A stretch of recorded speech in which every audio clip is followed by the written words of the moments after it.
It's actually Friday. Not even Saturday. It's January 1st, 2021, the first day of the year. I want to hit the ground running. I went in today, wanted to make sure the horses got jogged. I jogged One My Heart Hanover. She was good.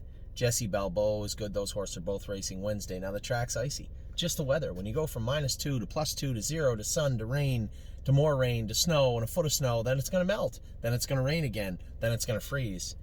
You don't have to figure out what you have on most every racetrack. It's icy right now, and as I said, I'm not going to train these horses, Jessie Balboa and One My Heart Hanover in particular, just to say they're trained. It might be a little harder on them to train than that, so they may have to race a little bit short. Short meaning they both raced and trained hard over the last at least 2 weeks ago. But with the these were horses that we were planning to race in Ontario. So really, when they first canceled the racing, we thought, I will just ride it out. It's 28 days. And then I got thinking more and more about it, and I said, there's no guarantee it's 28 days. That's not to say that it isn't. But when I got a horse like Jessie Balboa that's racing good, we have a number of 2-year-olds coming 3 that are going to be ready to go when this lockdown is over. Where's that leave Jessie? I can't race him every 2 weeks in Ontario. He's not quite good enough to get to Woodbine just yet. How many other horses are going to be ready to go when Woodbine opens up? Because we can continue to train them. I mean, eventually it's going to get warm this week. As soon as the sun hits the track's going to loosen up. You're going to hit it with the conditioner. It's going to get cold again. Bang, there, it's perfect for training. So it's just timing, right? So we have our horses that are going to be leaving this week. I talk about them in a number of videos. There are 8 of them leaving Monday morning right away. I can't believe tomorrow. Monday morning right away, they will be leaving. Those 8 horses are Brave World. He's got a claiming series starting in Miami Valley, $30,000 claiming series. I hope he's good enough. This is the same type of thing we went into with Simba, right? I don't know how good the horses are. Simba worked out great for him. It turned out he was good enough. He did race well. Drew poorly in the final, but still picked up a bone and raced well. Had a good count of himself. There's a claiming series starting in Poconos right after this series, so we'll have them backing on top of one another. It's a lot of racing coming up for our horses. And since they are series, that's guaranteed racing. Every single week you have a start. So it's important for a horse like Brave World for sure. Miss Brampton Beast, I talked to Billy Rhodes and Tim at length about our horses. Where can they fit? Are they going to race every week? More importantly, are they going to be competitive in these classes? It appears Miss Brampton Beast has a great class. 20 claimer, which with her allowance makes it a 28,000 USD claiming tag on her. Non-winners a 3 or 60, I believe, at Northfield. This is a great fit for this filly. We'll qualify her Tuesday morning at the Meadows and then go from there. Off-Road Hanover, I don't know. Be nice to see if he could fit, right? I think he can. He's got such a beautiful gait. Let's see what he can do. So Off-Road Hanover is heading out also. Watch Avenue and Zeb Sunshine, they're ready to go. I'd like to see them fit at the Meadows, but those classes, non-winners of 2, condition claimer and straight, are relegated to PA sired and or owned. So we'll see what we can get done there. No guarantees. I didn't think Jessie Balboa would get in Wednesday for that very reason. He ended up getting in. So there is opportunity. Cambridge Star is a PA horse, but is he good enough? I don't know. I can't answer that. He's going to have to answer that for us, and this is going to be real sink or swim time for him. I'll give him 2 or 3 or 4 or 5 starts, but, if he's trending in the wrong direction in Pennsylvania, then he'll be up for sale shortly after that. And it's about time. It's about time we get this guy moving. So you have 8 horses. Brave World, Cambridge Star, Jessie Balboa, Off-Road Hanover, Miss Brampton Beast, Watch Avenue, One My Heart Hanover, and Zeb's Sunshine. Those 8 horses are all heading out on Monday. We'll need some luck. Yes, One My Heart Hanover and Jessie Balboa are going to be a little short, but it's always next week after that. There's a lot of series coming up in March for a One My Heart Hanover also. Frilly Fringes is getting ready. A lot of people are asking, hey, where's Frilly Fringes? She got sick. We had to give her a week off. That really put a dent into getting her ready. She trained awesome the other day. Her and War We Welcome look good.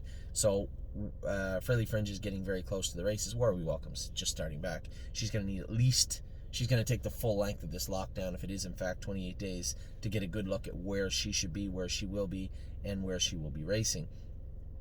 So those horses are leaving. This whole year has been chaos. right? We haven't been able to plan for anything. My entire summer was on the road. I remember the one day I left the Meadows at 4:45 in the afternoon, and I drove all the way to Indiana to race That's My Girl. I got there 45 minutes for the race, or 50 minutes for the race, because I warmed her up, and she ran all over the track. I get in the car and I drove back to Ohio. So it's been a year. Somebody asked me the other day, I'm just curious, how many miles have you put on your car? Now, this was an American question. Now, in kilometers, I've had this. This is a 2017, so I bought it 3/4 of the way through 2017, so a little over 2.5 years. 235,000 kilometers I put on my car, which is in miles. Let me switch it to US here. Which is in miles. Okay, back you go. 146,000 miles in 2 and a bit years. So that is what I have logged on my Malibu, old Mally. But that's the work that has to be done, right? And I had a lot of fun going to the fairs this year. Now, I had a ton of fun at the fairs, even though we didn't have the spectators there, which really makes racing fun. But I didn't have my family there also, which really kind of sucked some of the life out of it. But it let me build a roadmap of where I'd like to be next year also. I'd like to visit a lot of fairs with my family and spend a lot of time in Ohio and Pennsylvania. So although we didn't get to map out what I would like to see, what I would have liked to see in 2020, it is what it is, and we had to make a lot of it up on the fly, but we did, didn't we? We had a great year. Jazzy Judy did pretty much what we expected her to do. She didn't run the table, but at the same time, she had 3 wins out of 6 starts lifetime. All 3 of those were stake-oriented. And the final, the fastest mile of a 2-year-old trotting filly in Delaware-bred filly this year, won the $100,000 stakes final at the end of the year convincingly by 4 or 5 lengths, and just really gritted it out. If you guys had seen, you really had went day by day, week by week, month by month for the whole season and looked at the trajectory of Jazzy Judy. It was an impressive year, to say the least. And then you got to witness my Jazz turn into the unlikeliest of trotting heroes in Ohio. She really made the most of her season. Reminded me so much of Yes as a 2 and 3-year-old. Just a great year for that filly. And I'm a Lovely Lady, although she ended up drawing bad, getting no luck, never had a great trip, still ended up putting together a pretty decent campaign. Mama Knows Best strung together some good races and did well for us in Ohio. Also, Miss Meringue became the fair queen. Made a lot of money and raced well all year, never really leaving the fairs. And this is the importance of the Ohio program also, is they have all these fairs, right? Where if you can't find a good race for your horse, you can still find a race for your horse. So only strengthened my view on the Ohio program. And it's not to diminish the Ontario program, PA, New York, or anywhere else. It's just a good fit for what we're trying to do also. So there was that. Then we had really thought that Rose Run Why Not would be the Jazzy Judy that last year, end of the story. She just couldn't put it all together. But man, she's come back and looked like $1 million. Also, GW Chrome missed a big portion of the season because he was injured. And come back good, finished 4th in the Consolation, really only beat ahead for 2nd. Ontario, no free lunch, raced great for pieces of the year, ended up taking a mark of 51-3. We had some horrible luck with Walk on the Moon, is where just didn't get to race him the way that we wanted to, and then at the end of the year ended up having an injury to his eye. Now I don't know if eye injuries ever fully heal. I know, speaking for myself, I injured my right eye, and even to this day, it's a little blurrier than the left one. So, nevertheless, it shouldn't affect him in the future. He looks good now. He'll be coming back first of the year. Also, Tipsy and Dixie had a fantastic year. Had that brutal trip in the final where she was the favorite in the Consolation, in the grassroots final. Ended up dead heating for 4th when she really should have won. It wasn't her fault. James drove her right. She just got pinched really hard and parked, and never really got to get that good last trip into her. So Tipsy and Dixie, a great year for her also. And a number of our colts showed so much promise. They did well. Brilliant Corners took a mark of 54. First Glance took a mark of 55. and looked really, really good. I know I'm missing horses here. I feel bad when I miss horses. I'm kind of doing this on the fly. So we had no free lunch, Brilliant Corners, First Glance. Beef and Cheddar ended up with a rough year. Now the breeder of Beef and Cheddar ended up buying all the shares back and taking the horse, which is perfectly fine. I have no problem with that. I'm sure Beef and Cheddar will have a good sophomore season. Also, I'm missing one horse. It'll come to me. It's not a big deal. I think what you get what I'm trying to show here is we had a pretty decent year overall. Pennsylvania, Aglariam quietly showed that she could be a nice horse in 2021. She's certainly coming back good. And then we have One My Heart Hanover making her first start in PA bred. And Frilly Fringes, not far behind her. She might start at Mohawk if they start up on time. Her timeline really looks, like the lockdown, the proposed lockdown timeline. I think when they open up, if they do on that 29th day, Frilly Fringes will be ready to qualify and start her 3-year-old campaign. So that is a good thing. The videos that Kelly and Scott put together were fantastic. Really highlighted, one, our top 10 horses of the year for the most part. Two, some real good races. We have really even up to a maiden win from Rooney Blue Chip last week. That was a big rallying win. I was impressed with him. And then some of our 3-year-olds also. So I appreciate Kelly and her work always, as always. That they put into those videos. They were just extraordinary videos. Really highlighted what we did this year, even though it was maybe missed by some of us, including me, right? Everything we did positively in 2020 was overshadowed by this ridiculously, horrible virus that has plagued us all, and hopefully we can start putting it behind us. So as good as I think we had on the track in 2020, it will never show up in history because 2020 will forever be the year of the coronavirus. So we'll focus on what we did in 2020. It was a good year on the track for us, and hopefully we can build on that. Also, as I said, the year itself was difficult for me, whether it be all the traveling, being away from my family at long periods of time. But I think we all had to make sacrifices in this year, right?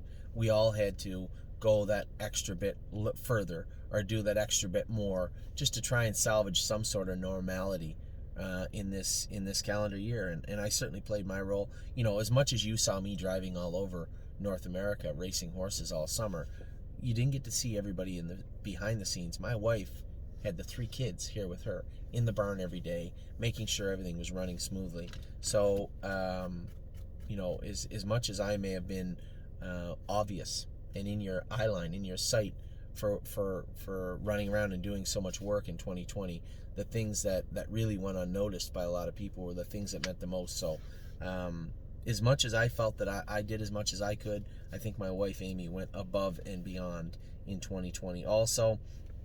As I said, just looking forward to having a great 2021 with you. We put together 49 really, really good looking colts. Now this was a year where the sales were strong, and how did that happen? Like how did the yearling sales in such a horrible, difficult, financially stressful year for everyone on planet Earth turn out to be so strong? Good for the breeders. Very difficult to land horses this year, but when we look down, this was the first year we ever got to buy that elusive 6-figure horse. That horse that I thought had value in him or her, but still went for so much less than I thought they should have. That horse was 3 Point Blue Chip. That was our boy, the first crop from Walner, out of the mother of, God, losing my mind. Splash Blue Chip's the only one I can think of, and the good filly. Anyway, you know who I'm talking about. Aki Svansted's filly, Plunge Blue Chip. It's been taxing year all around. So we really got to find, I didn't think we could buy this colt when we went to the sale, and it ended up we were able to. Earlier on in the sale, we were able to procure the purchase of Will to Win Hanover. This was the full sister to Crystal Fashion. Didn't really think we'd be able to afford her also. So we were very fortunate in that regard. Also, this is a beautiful filly out of a very strong family. And we had a number of horses like this, right? I get talking about the group that we built. We'll talk about the group in a minute. Again, there's a video about the group, but we'll talk about the group in a minute. When you look at a horse like Rose Above It, Cantab Hall, first foal out of a sister to Muscle Mass and Muscle Massive. How are we able to buy that horse for such an inexpensive amount? Very impressed with him. The Ontario breds, the Ohio breds, from what I see on the track, and every year it's fresh in my memory looking at the horses now. When you get off the track, hang up the lines, walk away, think about all the horses that trained on that specific day, it's fresh in your memory and you say to yourself, geez, these great horses. But I think every year we get a little bit better, right? And this year is no different. I think we found affordability and value where there was very little, and we picked our spots and we come up with an extremely strong roster. This was the first year of our groups. Now, that's not exactly true. I built the global group a year and a half ago, but a little bit different. It's a little bit different makeup than the other groups when I look at the horses we had available in the groups. And I was hesitant to make the groups. I really didn't know if people were interested in grouping together percentages of horses to own together. It's a little more locked in model, right? We still haven't come up with a way for you to sell your share of the Ohio group, right? Of the winter group. We will eventually, but you can't sell your percentage of any particular horse in there. Think of the options we have moving forward in the future. So a lot going on for us in 2021 and beyond. The groups are important. Our last group of the season was just formed, right? The New Year's group consisted of 7 horses, 2 race horses. We put 10% of White Tiger in there, who I think speaks for himself. He's been a pretty good horse for us from day one, since the day we brought him home from the sale. Jesse Balboa, interesting horse. Had 2 lifetime starts, second in both of them. A lot of upside to this horse, a lot of question marks, but a lot of upside. He's going to make his 3rd start of his life. First start of the season, first start south of the border at the Meadows on Wednesday. I have to believe he's going to be a little short, but nevertheless, lots of upside to Jesse Balboa. Then looking at the babies, we had breeders send us horses. A Mordiner is here. No shares were ever available for a Mordiner. I put 20 of them in this group. Arches Rainbow. No shares were ever available for Arches Rainbow. 20% of her is in the group. Harvard Yard. This is a filly we have already stateside with Tim Twaddle. We had such a great year with Tim, we decided we want to partner with Tim on a yearling. So we bought Harvard Yard. Tim Twaddle owns a quarter. Jason Petrie, his partner, the founder and operator of Hold the Line Stables, he owns a quarter. We owned half. So I decided we put 20% of Harvard Yard in the group. Beautiful filly, liked her from day one. Tim loves her. Geez, I saw her the other day at the farm when I was at Pennsylvania. When I was at the Meadows, I saw her. She looked great. Put some of her in there. And then 2 horses I thought were probably the most underrated horses available right now for sure. Rose Above It. I don't know how there's any shares of this horse available, especially from the way he looked on open house day, the way he trained the other day, how well he's bred. Put 20 shares of him in the group.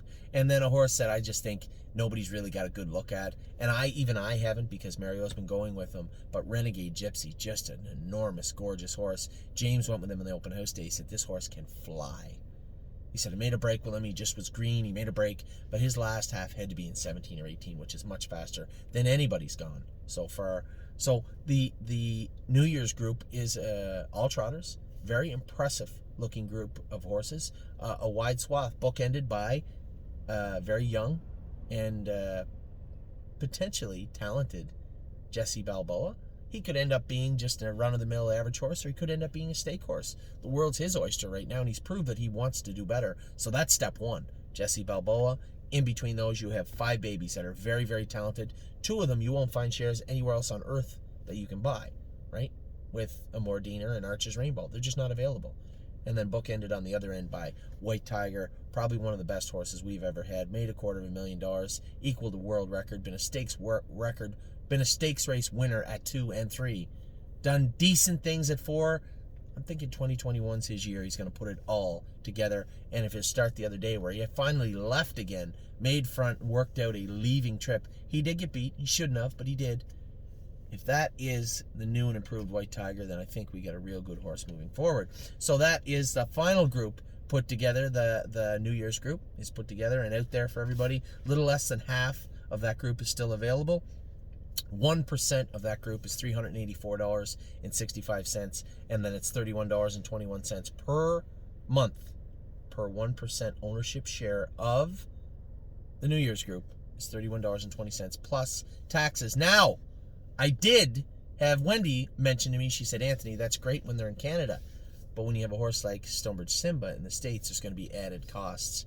which I assume everybody knows, but I can't assume things like that. So for all the groups, for all the horses, the race horses in there are added costs in there. They're not extraordinarily high. They aren't extraordinarily higher than what we projected, but there are some. There is some vet work that needs to be done. If they're shipping, Billy Rhodes is going to be shipping 3.5 hours from Northfield to Miami Valley to race Brave World and Stormont Wizard. So it makes sense that there is going to be a few added costs. I assume everybody knows that. If there's any issue with that, please let me know. I'll buy your share out. If that is something, if that's a deal breaker for you.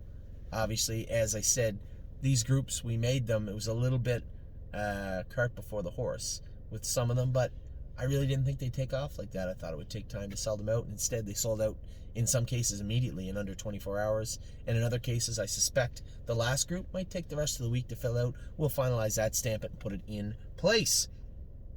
I just mentioned Stormont Wizard. This was the horse we claimed out of the claiming series. I told Billy, put him in where he can win. His first start, he's a classy old horse.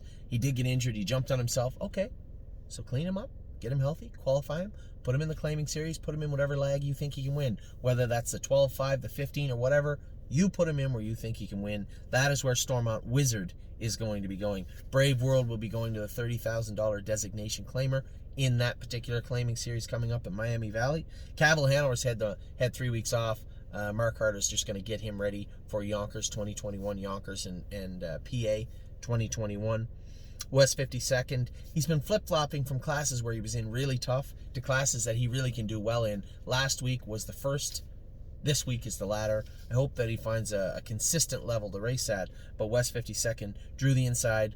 Tim Tetrick's likely to take him again. He'll be one of the favorites this coming week in Dover Downs. Yes, a little bit flat in Pennsylvania the other day. It was the Open. I thought he would have done better. That's okay. I'm gonna do a little work on him. He's going to move over to probably to Billy Rhodes. Him and Cruising in Style will race. More than likely will race next week at Northfield. Cruising in Style might be on the move after that. I've been talking to Mark Treffy, and I know they want to see the horse race in the New York area. If we can work it out where we can get some licensing done in the New York area for this horse, then that's exactly what we will do. He looks like he fits in numbers at 2,700 last 4 at Northfield. The same night, I believe, that Yes fits the non-winners of 7,500 last 4, so or 7,000 last 4. So a good class for Yes and for Cruising in Style. It's great that Tim has the option to move some horses to Northfield. Him and Billy know each other very well. When Jason was there, it was a great mix also. But it's just 2 hours up the road. It'd be the same distance as me shipping a horse to Kawartha Downs here. A little longer than Georgian Downs, right? You know, a little bit longer than London. So this ship from the Meadows to Northfield is a very easy one, and the classes really complement one another sometimes, where I think Yes can find a real drop in class. Also, Cruising in Style might be a great fit for them. White Tiger and Oso Pine, there's no class written this week. Next week they will go, coming off great performances. Both of them horses will join One My Heart Hanover, Jesse Balboa, and those types of horses that we're going to race over there. Will you see Watch Avenue and Zeb Sunshine next week? Not this week, next week at the Meadows Racing? Maybe. Or they may have to go to Northfield Park. We will see. So we talked about all the babies, all the groups, the year we had. I think we had a fantastic year at the stable.ca, but as I said, it will be constantly and forevermore overshadowed by COVID-19. So you know what? We're going to rewrite an even better 2021 for you. So a lot to talk about underneath. We talked about the groups. We're going to talk about some broodmares also that we have. A little long overdue for this. I want to talk about all the groups we have. Not the ones we're filling right now. Not the one we're filling right now, but the ones that are filled. Going to let all our clients know about the global group, about the Ohio group, right? About the Ontario group, the winter group. All the groups will be talked about today also in an open forum. Let everybody know what's going on with them. We will be filling up the New Year's group, the last group of the season this week. If you want to participate, please let me know. I'll put your name down. We'll be finalizing in the next 7 days. And then, as I said, welcome to 2021, everybody. It should be a great year from us. Looking at our sophomores coming back, looking at our racehorses right now, looking at our 2-year-old crop.